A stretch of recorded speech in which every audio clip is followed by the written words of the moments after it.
Hi అండి. నేనైతే ఈరోజైతే చికెన్ కర్రీ అయితే చేస్తున్నానండి. ఈరోజు సండే అండి. ఇప్పుడే మార్కెట్ బయటకి అయితే వెళ్ళొచ్చామండి.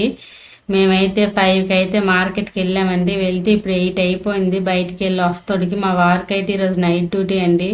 అందుకే గబగబా నేనైతే చికెన్ కర్రీ అయితే వండుతున్నానండి. ఇదిగో అండి, కుక్కర్లో అయితే నేనైతే పెట్టేసుకుంటాను. ఎందుకంటే వేరంగా అయిపోతుంది కదా, అందుకనే కుక్కర్లో అయితే పెట్టేసుకుంటున్నాను. ఇదిగోని ముందుగా అయితే ఉల్లిపాయలు అయితే కట్ చేసి పెట్టేసుకున్నాను. ఇప్పుడైతే తాలింపులో ఉల్లిపాయలు అలాగే పచ్చిమిరపకాయలు వేసేసుకుంటున్నానండి. వేసేసుకొని వీటిని ఒకసారి కలిపేసుకుంటా. ఈరోజు మరి సండే కదా, మీ ఇంట్లో ఏముండారో కామెంట్లో కామెంట్ చేయండి నాకు. ఇదిగోండి, ఉల్లిపాయలు అయితే ఏగిపోయి ఇప్పుడైతే ముందుగా కడిగేసి పెట్టేసుకున్నాను కదా చికెన్, అదైతే ఇప్పుడు ఇందులో వేసేసుకుంటాను.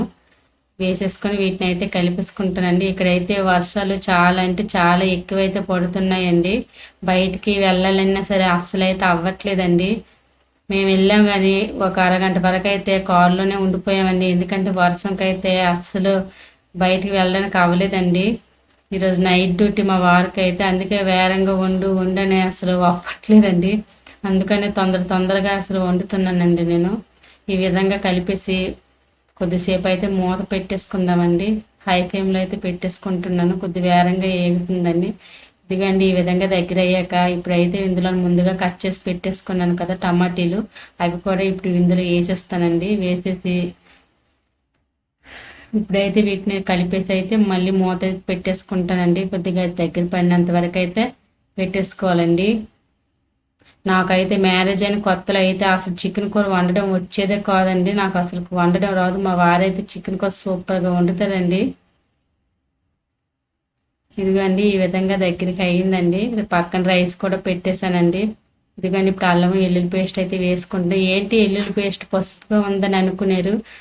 ఈ పసుపు నేనైతే అల్లం వెల్లుల్లి పేస్ట్ అనేది కొద్దిగా పసుపు అయితే వేసేసుకున్నాను. నాకైతే ఈ విషయం తెలియదు. మొన్న సమ్మర్ హాలిడేస్కి మా చెల్లి వచ్చేటప్పుడు నాకు చెప్పిందండి, అల్లం వెల్లుల్లి పేస్ట్లో కొద్దిగా పసుపు వేసుకుంటే ఎక్కువ రోజు నిల్వ ఉంటుంది, మంచి వాసన కూడా ఉంటుందని చెప్పిందని అప్పటి నుంచి నేనైతే వేసేసుకుంటున్నానండి. ఇప్పుడైతే కారం అలాగే మసాలా, చికెన్ మసాలా అన్నీ వేసేసుకున్నానండి. ఇదండి, కారం కూడా వేసేసుకుంటా. ఎందుకంటే లాస్ట్లో వాటర్ వేసే ముందు అయితే ఇవన్నీ ఒకసారి వేసేసి కలిపేసి పెట్టేసుకోవాలండి. ముందుగా కారం వేసుకుంటే మొత్తం మాడిపోతుంది. అందుకనే నేను ముందుగా అయితే వేయనండి. లాస్ట్లో కొద్దిగా సాల్ట్ కూడా వేసేసి, ఇదిగోండి చాలా దగ్గర అయితే పడిందండి. నేనైతే కిలో చికెన్ తెచ్చానండి. కానీ నైట్ కదా, ఎక్కువ తినలేము, ఎక్కువైపోద్దని చెప్పి మేము ఇద్దరమే కదా అని చెప్పి అయితే నేను ఒక అరకిలో తీసుకున్నానండి. ఇప్పుడైతే వాటర్ అయితే ఇందులో వేసేసుకుంటాను. ఒక గ్లాస్ వాటర్ వేసుకున్నానండి. లాస్ట్లో అయితే కొద్దిగా కొత్తిమీర అయితే నేను ముందే వేసిస్తానండి. ఎందుకంటే మొత్తం దానికి మనం కుక్కర్ మూత పెట్టేటప్పుడు ఆ వాసన, ఆ కొత్తిమీర వాసన అనేది ఆ చికెన్ మొత్తానికి అయితే బాగా పడుతుందండి. అందుకనే వేసేసానండి. నేనైతే 4 విజిల్ అయితే చికెన్ ఉంచానండి. ఇదిగోండి, ఇప్పుడైతే తీసేసుకొని వీటిని అయితే కలిపేసుకుంటున్నాను.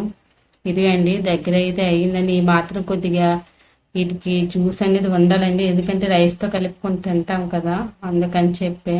చపాతీతో అయితే చాలా బాగుంటుంది, కానీ టైం అయితే లేదండి, నైట్ డ్యూటీ, అందుకని చెప్పి నేను ఇలా చేశాను. ఇదిగోండి, నేనైతే కొద్దిగా టేస్ట్ చూస్తున్నాను, చాలా బాగుంది. Bye bye.